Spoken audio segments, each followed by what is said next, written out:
KMIC, KMIC, KMIC, KMIC, KMIC News, KMIC News, KMIC News, KMIC News, KMIC News, KMIC News, KMIC News, KMIC News, നാടിന്റെ ചലനങ്ങൾ കൺമുന്നിൽ കാണാം, വാർത്താവിശേഷത്തിൻ ചെപ്പു തുറക്കാം. KMIC News, KMIC News. അസ്സലാമു അലൈക്കും വറഹ്മത്തുള്ളാഹി വബറകാതുഹു. Kerala Malabar Islamic classroom പ്രേക്ഷകർക്കും സുന്നി online radio Kerala Malabar Islamic radio ശ്രോതാക്കൾക്കും KMIC ന്യൂസ് ടൈമിലേക്ക് സ്വാഗതം. വാർത്തകൾ വായിക്കുന്നത് ജലീൽ മടവൂർ. പ്രധാന വാർത്തകൾ. സമരമാണ് ജീവിതം SSF 40ാം വാർഷികം UAEയിൽ സംഘാടക സമിതിയായി. കൊച്ചി മെട്രോ റെയിൽ പദ്ധതിയുടെ ആദ്യ സ്ഥലമെടുപ്പ് നടപടികൾ പൂർത്തിയായി. അധ്യാപകരുടെ ലീവ് സറണ്ടർ വെട്ടിച്ചുരുക്കി. 24 ദിവസമായിരുന്നത് 8 ദിവസമാക്കിയാണ് ചുരുക്കിയത്. ആരോപണം വസ്തുതയല്ലെങ്കിൽ PC ജോർജിനെതിരെ നടപടിയെടുക്കണമെന്ന് പിണറായി വിജയൻ. KSRTCയുടെ CNG മാറ്റം സർക്കാർ പ്രതിസന്ധിയിൽ. സൗദിയിൽ വിദേശികൾക്ക് സംഘടനാ പ്രവർത്തനത്തിന് വിലക്ക്. മകളുടെ വിവാഹം PDP ചെയർമാൻ അബ്ദുൽ നാസർ മാദനിയുടെ ജാമ്യാപേക്ഷ വാദം കേൾക്കൽ നാളെയിലേക്ക് മാറ്റി. വാർത്തകൾ വിശദമായി. കൊച്ചി മെട്രോ റെയിൽ പദ്ധതിയുടെ ആദ്യ സ്ഥലമെടുപ്പ് നടപടികൾ പൂർത്തിയായതായി ജില്ലാ കലക്ടർ ഷേഖ് ഫരീദ് സ്ഥലത്തിന്റെ രേഖകൾ പരിശോധിച്ച് ഈ ആഴ്ച തന്നെ വിലയുടെ 80% നൽകി സ്ഥലം ഏറ്റെടുത്ത് DMRCക്ക് കൈമാറുമെന്നും അദ്ദേഹം പറഞ്ഞു. കളമശ്ശേരി മുട്ടത്ത് മെട്രോ യാർഡിനു വേണ്ടി 42 ഏക്കർ സ്ഥലം 2 ആഴ്ചക്കുള്ളിൽ ഏറ്റെടുക്കും. മെട്രോ കോച്ച് യാർഡിന്റെ നിർമ്മാണത്തിന് DMRC ഇതിനകം കരാർ നൽകി കഴിഞ്ഞു. മെട്രോ റെയിൽവേയുടെ സിവിൽ വർക്കുകൾക്ക് ഈ മാസം അവസാനത്തോടെ കരാർ ഒപ്പുവെക്കും. മെട്രോ റെയിൽ പ്രാരംഭ നിർമ്മാണങ്ങൾക്കുള്ള സ്ഥലമാണ് ഇതുവരെ ഏറ്റെടുത്തു നൽകിയത്. മുട്ടത്ത് തന്നെ മെട്രോ വില്ലേജിനായി 230 ഏക്കർ സ്ഥലം ഏറ്റെടുക്കാൻ സർക്കാർ നിർദ്ദേശം നൽകി കഴിഞ്ഞു. മെട്രോ വില്ലേജ് പൂർത്തിയാകുമ്പോൾ സ്ഥലം വിട്ടു നൽകിയവർക്ക് അവിടെ കുറച്ച് സ്ഥലം നൽകണമെന്ന ആവശ്യം പരിഗണിക്കുമെന്നും കലക്ടർ അറിയിച്ചു. അമ്പാട്ടുകാവ്, കുസാറ്റ്, മുട്ടം, കലൂർ, ഏളംകുളം, തൈക്കുടം, പേട്ട എന്നിവിടങ്ങളിൽ മെട്രോ സ്റ്റേഷനുകൾക്കുള്ള സ്ഥലമെടുപ്പ് ഒരാഴ്ചക്കുള്ളിൽ പൂർത്തിയാക്കും. ദേശീയപാതയിൽ മെട്രോ നിർമ്മാണം തുടങ്ങും മുമ്പ് 2 വരി ഗതാഗതം ഉറപ്പാക്കും. അധ്യാപകരുടെ ലീവ് സറണ്ടർ വെട്ടിച്ചുരുക്കി. നേരത്തെ 24 ദിവസമായിരുന്നത് 8 ദിവസമാക്കിയാണ് കുറച്ചത്. അവധി ദിവസങ്ങളിൽ ജോലി ചെയ്താൽ 8 ദിവസത്തെ ലീവ് സറണ്ടർ മാത്രമേ ഇനി അനുവദിക്കൂ. ഉത്തരവിന് മുൻകാല പ്രാബല്യമുള്ളതിനാൽ ലീവ് സറണ്ടർ ചെയ്ത് കൈപ്പറ്റിയ തുക തിരിച്ചടക്കണമെന്നും സർക്കാർ ഉത്തരവിൽ വ്യക്തമാക്കി. കഴിഞ്ഞ മധ്യവേനൽ അവധിക്ക് അധ്യാപകർ 48 ദിവസം സെൻസസ് ജോലി ചെയ്തിരുന്നു. 24 ദിവസത്തെ ലീവ് സറണ്ടർ അധ്യാപകർക്ക് ലഭിച്ചു. എന്നാൽ ഇത് 8 ദിവസമായി വെട്ടിച്ചുരുക്കാൻ സർക്കാർ തീരുമാനിച്ചു. ഇതോടെ 16 ദിവസത്തെ ശമ്പളം അധ്യാപകർ തിരിച്ചു നൽകണം. 1.5 ലക്ഷത്തോളം അധ്യാപകരാണ് ഈ ഉത്തരവിനെ തുടർന്ന് 16 ദിവസത്തെ ശമ്പളം തിരിച്ചടയ്ക്കേണ്ടി വരിക. മന്ത്രി KB ഗണേഷ് കുമാറിനെതിരെ PC ജോർജ് ഉന്നയിച്ച ആരോപണങ്ങൾ വസ്തുതാപരമല്ലെങ്കിൽ അദ്ദേഹത്തിനെതിരെ നടപടിയെടുക്കണമെന്ന് CPM സംസ്ഥാന സെക്രട്ടറി പിണറായി വിജയൻ ആവശ്യപ്പെട്ടു. ആരോപണങ്ങളുടെ വസ്തുതകളിലേക്ക് കടക്കുന്നില്ലെന്നും മന്ത്രിസഭയിലുള്ളവരുടെ മൂല്യങ്ങൾ മുഖ്യമന്ത്രി തീരുമാനിക്കണമെന്നും പിണറായി വിജയൻ പറഞ്ഞു. ഇക്കാര്യത്തിൽ അറിയാവുന്ന കാര്യങ്ങൾ മുഖ്യമന്ത്രി വെളിപ്പെടുത്തണമെന്നും പിണറായി കൂട്ടിച്ചേർത്തു.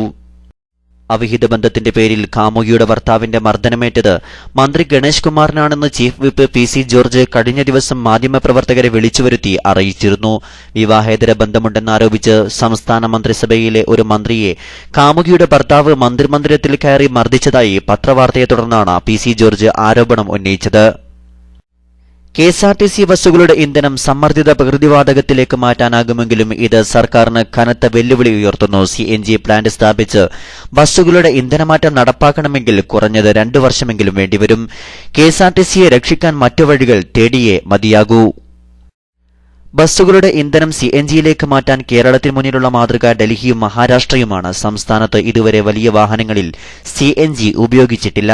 ഡീസലിനെ അപേക്ഷിച്ച് CNGയുടെ ഗുണങ്ങളേറെ. മലിനീകരണം കുറവ്, കൂടുതൽ ഇന്ധനക്ഷമത, എഞ്ചിന് കൂടുതൽ ആയുസ് നൽകും. ലിറ്ററിന് ഇപ്പോൾ ശരാശരി 40 രൂപയെ ചെലവ് വരൂ. പക്ഷേ ഡീസൽ ഉപയോഗിക്കുന്ന ബസ്സുകൾ CNGയിലേക്ക് മാറ്റാൻ ബസ് ഒന്നിന് 2 ലക്ഷം രൂപ ചെലവിടേണ്ടി വരും. KSRTCക്ക് ഇപ്പോൾ 5570 ബസ്സുകളുണ്ട്. ഇതിൽ പുതിയ 625 ബസ്സുകളുടെ ഇന്ധനക്കിറ്റ് മാറ്റാം. മറ്റ് ബസ്സുകളിൽ ഇന്ധനം മാറ്റുന്നത് ഒട്ടും ലാഭകരമല്ല. ഇതിന് 150 കോടി രൂപ കണ്ടെത്തേണ്ടി വരും.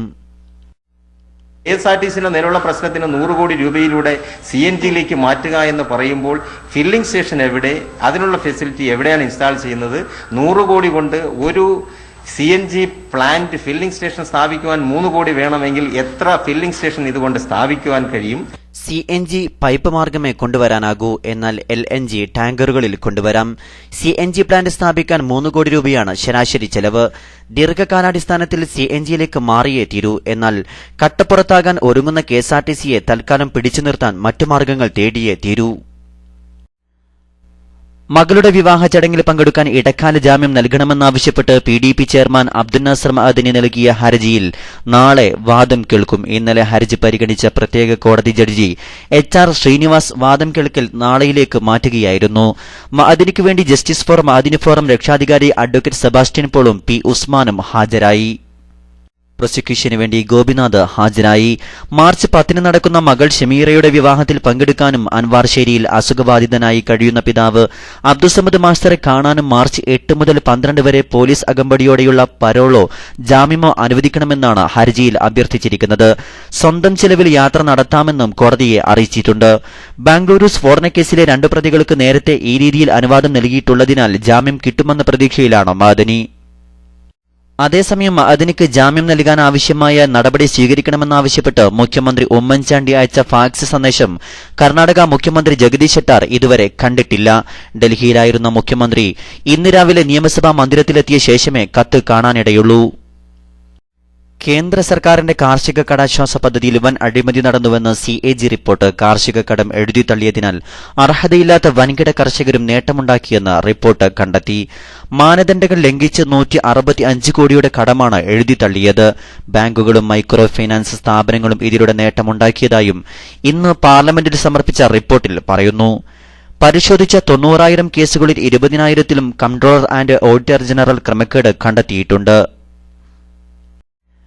മാലദ്വീപ് മുൻ പ്രസിഡന്റ് മുഹമ്മദ് നഷീദിനെ മാലെ പോലീസ് അറസ്റ്റ് ചെയ്തു. കോടതിയുടെ വാറന്റിനെ തുടർന്നാണ് അറസ്റ്റ്. നഷീദിനെ നാളെ കോടതിയിൽ ഹാജരാക്കും. മാലദ്വീപ് കോടതി അറസ്റ്റ് വാറന്റ് പുറപ്പെടുവിച്ച സാഹചര്യത്തിൽ ഫെബ്രുവരി 13-ന് ഇന്ത്യൻ എംബസിയിൽ അഭയം തേടിയിരുന്നു. ഇന്ത്യൻ എംബസിയിലെത്തി അദ്ദേഹത്തെ അറസ്റ്റ് ചെയ്യാൻ പോലീസിന് അധികാരമുണ്ടായിരുന്നില്ല. 2012 ജനുവരിയിൽ ക്രിമിനൽ കോടതി ജഡ്ജി അബ്ദുള്ള മുഹമ്മദിനെ ജയിലിൽ അടച്ചത് സംബന്ധിച്ച കേസിലാണ് നഷീദിനെതിരെ അറസ്റ്റ് വാറന്റ് പുറപ്പെടുവിച്ചത്. കേസിൽ വിചാരണ തുടങ്ങാനിരിക്കെയാണ് നഷീദിനെതിരെ അറസ്റ്റ് വാറന്റ് പുറപ്പെടുവിച്ചത്. വിചാരണക്കായി കോടതിയിൽ ഹാജരാക്കാത്തതിനാലാണ് നഷീദിനെ അറസ്റ്റ് ചെയ്യാൻ തീരുമാനിച്ചത്. ഫെബ്രുവരി 10-നായിരുന്നു വിചാരണ നിശ്ചയിച്ചിരുന്നത്. എന്നാൽ ഈ സമയം അദ്ദേഹം ഇന്ത്യയിലായിരുന്നു. മാലദ്വീപ് സർക്കാരിന്റെ പ്രത്യേക അനുമതിയോടെയാണ് അദ്ദേഹം ഇന്ത്യയിലെത്തിയിരുന്നത്. ഫെബ്രുവരി 9-ന് തിരിച്ചെത്തണമെന്ന വ്യവസ്ഥയോടെയായിരുന്നു നഷീദിനെ രാജ്യം വിട്ടുപോകാൻ അനുമതി ലഭിച്ചത്. എന്നാൽ ഫെബ്രുവരി 11-നാണ് അദ്ദേഹം തിരിച്ചെത്തിയത്. ഈ സാഹചര്യത്തിലാണ് കോടതി വീണ്ടും അറസ്റ്റ് വാറന്റ് പുറപ്പെടുവിച്ചത്. മാലദ്വീപിൽ ജനാധിപത്യ പ്രക്രിയയിലൂടെ അധികാരത്തിലെത്തിയ ആദ്യ പ്രസിഡന്റാണ് മുഹമ്മദ് നഷീദ്. നഷീദിനെ കഴിഞ്ഞ വർഷം ഫെബ്രുവരിയിൽ പോലീസ് കലാപത്തിലൂടെ സ്ഥാനഭ്രഷ്ടനാക്കിയിരുന്നു. പ്രധാനമന്ത്രി പദം തന്റെ മുൻഗണനയിൽ ഇല്ലെന്ന് കോൺഗ്രസ് ഉപാധ്യക്ഷൻ രാഹുൽ ഗാന്ധി. ദീർഘകാല രാഷ്ട്രീയത്തിലാണ് താൻ വിശ്വസിക്കുന്നതെന്നും അദ്ദേഹം പറഞ്ഞു. പാർട്ടിയാണ് തന്റെ പ്രഥമ പരിഗണന. പാർട്ടി എംപിമാർക്ക് കൂടുതൽ അധികാരം നൽകുകയാണ് ലക്ഷ്യം. ഇടത്തരം നേതാക്കളുടെ അഭിപ്രായങ്ങൾ പരിഗണിക്കുകയും അവർക്ക് പാർട്ടിയിൽ കൂടുതൽ അധികാരം നൽകുന്നതിനാണ് തന്റെ ശ്രമമെന്നും രാഹുൽ പറഞ്ഞു. ഫെബ്രുവരിയിൽ ജയ്പൂരിൽ സംഘടിപ്പിച്ച ചിന്തൻ ശിബിരിലാണ് രാഹുലിനെ കോൺഗ്രസ് പാർട്ടി വൈസ് പ്രസിഡന്റായി തിരഞ്ഞെടുത്തിരുന്നത്. രാഹുലിനെ പ്രധാനമന്ത്രി സ്ഥാനാർത്ഥിയായി ഉയർത്തിക്കാട്ടാനാണ് കോൺഗ്രസിന്റെ നീക്കമെന്ന് പ്രചാരണമുണ്ടായിരുന്നു. ഗൾഫ് വാർത്തകൾ. സൗദി അറേബ്യയിലെ മുഴുവൻ വിദേശികളും ഏതെങ്കിലും സംഘടന രൂപീകരിക്കുന്നതിനും പ്രവർത്തനം നടത്തുന്നതിനും വിലക്കേർപ്പെടുത്താൻ വിദേശ മന്ത്രാലയം തീരുമാനിച്ചു. ഇത് സംബന്ധിച്ച് വിദേശ മന്ത്രാലയം എല്ലാ എംബസികൾക്കും കോൺസുലേറ്റുകൾക്കും കർശന നിർദ്ദേശം നൽകി. രാജ്യത്ത് വിദേശികൾ ഏതെങ്കിലും തരത്തിൽ സംഘടനാ പ്രവർത്തനം നടത്തുന്നുണ്ടോയെന്ന് നിരീക്ഷിച്ച് നടപടി സ്വീകരിക്കാൻ വിദേശ മന്ത്രാലയം ആഭ്യന്തര മന്ത്രാലയത്തിന് നിർദ്ദേശം നൽകിയിട്ടുണ്ട്. സൗദി അറേബ്യയിൽ 60 വയസ്സ് കഴിയുന്ന വിദേശികൾക്ക് ഇനി വിസ നൽകില്ലെന്ന് തൊഴിൽ മന്ത്രാലയം. രാജ്യത്തിന് ആവശ്യമായ വിദഗ്ധ തൊഴിലാളികളെ മാറ്റി 60 വയസ്സ് കഴിയുന്ന എല്ലാ വിദേശികളെയും ജോലിയിൽ നിന്ന് പിരിച്ചുവിടാനാണ് മന്ത്രാലയം ആലോചിക്കുന്നത്. ഇത് സംബന്ധിച്ച് തൊഴിൽ മന്ത്രാലയവും സൗദി ചേംബർ ഓഫ് കൌൺസിൽസും ചർച്ച നടത്തിയിരുന്നു. തൊഴിൽ നിയമത്തിന്റെ ഭേദഗതിയുടെ ഭാഗമായാണ് 60 കഴിഞ്ഞവരുടെ വിസ റദ്ദാക്കുന്നത്. സൗദിയിൽ 60 പിന്നിട്ട 5 ലക്ഷത്തിലധികം ആളുകൾ ജോലി ചെയ്യുന്നതായാണ് കണക്കുകൾ. UAE ഉപപ്രധാനമന്ത്രിയും പ്രസിഡൻഷ്യൽ കാര്യമന്ത്രിയുമായ Sheikh Mansour bin Zayed Al നഹിയാനാണ് UAEയിലെ ഇറാൻ സ്ഥാനപതി മുഹമ്മദ് റസേ ഫയാദ് സന്ദേശം കൈമാറിയത്. ഉഭയകക്ഷി ബന്ധങ്ങൾ വളർത്തിയെടുക്കുന്നതിനു പുറമെ മേഖലയിലെ വിഷയങ്ങൾ ചർച്ച ചെയ്യാനുമുള്ള സന്നദ്ധതയും അറിയിക്കുന്ന സന്ദേശമാണിതെന്നാണ് സൂചന. UAE തലസ്ഥാന നഗരിയിലെ ഗ്രോസറികൾ ബഖാല പദ്ധതിയിൽ ഉൾപ്പെടുത്തി കാലോചിതമായി നവീകരിക്കുന്നതിന് രജിസ്റ്റർ ചെയ്യാൻ അനുവദിച്ച അധിക സമയപരിധി നാളെ അവസാനിക്കുമെന്ന് അബുദാബി ഫുഡ് കൺട്രോൾ അതോറിറ്റി അറിയിച്ചു. ബിസിനസ് തുടരണമെന്ന് ആഗ്രഹിക്കുന്ന ഗ്രോസറി ഉടമകൾ ഈ കാലയളവിനുള്ളിൽ രജിസ്റ്റർ ചെയ്യണം. അധിക സമയപരിധിക്കുള്ളിൽ രജിസ്റ്റർ ചെയ്യുന്നവർക്ക് നവീകരണം പൂർത്തിയാക്കാൻ ജൂൺ 30 വരെ സമയം അനുവദിച്ചിട്ടുണ്ട്. ഇടവേളയ്ക്കു ശേഷം വാർത്തകൾ തുടരും. മിഴിപൂട്ടിടാൻ കഴിയുന്നുവോ പുലരെ, ഹൃദയങ്ങളിൽ ഉഷസിന്റെ ഉന്മ പടർത്തു സോദരേ. മനസ്സുള്ളിൽ മാനവികത പൂത്തുലയട്ടെ, അകമിൽ സഹജീവി സ്നേഹസുമങ്ങൾ വിടരട്ടെ. ആസുരകളിലെ ദുരപേരിയുയരുമ്പോ ആകുലങ്ങളിലെ നിരാതി നുണയുമ്പോൾ ചിരിതൂകിടാൻ മിഴിപൂട്ടിടാൻ കഴിയുന്നുവോ പുലരെ, ഹൃദയങ്ങളിൽ ഉഷസിൻ. ആദർശ കേരളത്തിന്റെ ധർമാക്ഷരിയായി, അധർമ്മത്തിനെതിരെ തീപ്പാറുന്ന അക്ഷരജ്വാലയായി മലയാളിയുടെ വായനാമുറിയിൽ ഇടം നേടിയ ദിസാല വാരിക. വായിക്കുക, വരിക്കാരാവുക, പ്രചാരകരാവുക. മാതാപിതാ മനമിൽ തോറ്റിടുന്നിവിടം മനസ്സുള്ളിലെ സ്നേഹം. കൺകോണിൽ നനവിന്റെ കപട കണവും വരണ്ടോ, ആസുരകളിലെ ദുരപേരിയുയരുമ്പോ ആകുലങ്ങളിലെ നിരാതി നുണയുമ്പോൾ ചിരിതൂകിടാൻ മിഴിപൂട്ടിടാൻ കഴിയുന്നുവോ പുലരെ, ഹൃദയങ്ങളിൽ ഉഷസിന്റെ ഉന്മ പടർത്തു സോദരേ. മനസ്സുള്ളിൽ വാർത്തകൾ തുടരുന്നു. സംഘടനാ വാർത്തകൾ. സമരമാണ് ജീവിതം എന്ന പ്രമേയത്തിൽ ഏപ്രിൽ 26, 27, 28 തീയതികളിൽ എറണാകുളത്ത് നടക്കുന്ന SSF 40ാം വാർഷിക സമ്മേളനത്തിന്റെ പ്രചാരണ പ്രവർത്തനങ്ങൾക്ക് UAEയിൽ നേതൃത്വം നൽകുന്നതിനായി ദേശീയതല സംഘാടക സമിതിക്ക് രൂപം നൽകി. സമ്മേളന പ്രചാരണത്തിന്റെ ഭാഗമായി എന്റെ SSF എന്ന ശീർഷകത്തിൽ തലമുറ സംഗമം, സെമിനാർ, ചർച്ചാ സംഗമങ്ങൾ തുടങ്ങിയ വിവിധ പദ്ധതികൾ നടപ്പിലാക്കും. ദുബൈയിൽ നടന്ന സംഘാടക സമിതി രൂപീകരണ സംഗമത്തിൽ SYS സംസ്ഥാന ജനറൽ സെക്രട്ടറി പേരോട് അബ്ദുറഹ്മാൻ സഖാഫി മുഖ്യ പ്രഭാഷണം നടത്തി. തൃക്കരിപ്പൂർ അൽമുജമൗൽ ഇസ്ലാമിയ ദുബായ് കമ്മിറ്റി മാസാന്തം നടത്തിവരുന്ന ബദർ മൗലിദും കൂട്ടുപ്രാർത്ഥനയും നാളെ രാത്രി 8:30 ദേര നായിഫ് മുജമ്മ ഓഡിറ്റോറിയത്തിൽ നടക്കും. പരിപാടിയിൽ പ്രമുഖ പണ്ഡിതന്മാരും സാദാത്തുക്കളും സംബന്ധിക്കും. സുന്നി മാനേജ്മെന്റ് അസോസിയേഷൻ നേതാക്കളുടെ സംസ്ഥാന പര്യടനത്തിന്റെ ഉദ്ഘാടന ഭാഗമായി ഈ മാസം 17 ഞായറാഴ്ച രാവിലെ 9 മണിക്ക് ശാന്തിപ്പള്ളം മുഹിമ്മാത്ത് സെന്ററിൽ SMA മേഖലാ സമ്മേളനം നടത്താൻ കുമ്പളയിൽ ചേർന്ന മേഖലാ കൺവെൻഷൻ തീരുമാനിച്ചു. മദ്രസ രംഗത്ത് സേവനം ചെയ്യുന്നവർക്ക് ക്ഷേമ പദ്ധതി നടത്തിപ്പിനായി മഹല്ലുകളിൽ നിന്ന് സമാഹരിച്ച ഫണ്ട് നേതാക്കൾ ഏറ്റുവാങ്ങും. കൺവെൻഷൻ അബ്ദുറഹ്മാൻ ഹാജി റഹ്മാനിയയുടെ അധ്യക്ഷതയിൽ SYS ജില്ലാ സെക്രട്ടറി സുലൈമാൻ കരിവള്ളൂർ ഉദ്ഘാടനം ചെയ്തു. SMA കാസർഗോഡ് ജില്ലാ സെക്രട്ടറി ഹമീദ് മൗലവി Alampady, smart exam superintendent Basheer Pulikkur, Thajudheen master തുടങ്ങിയവർ പ്രസംഗിച്ചു.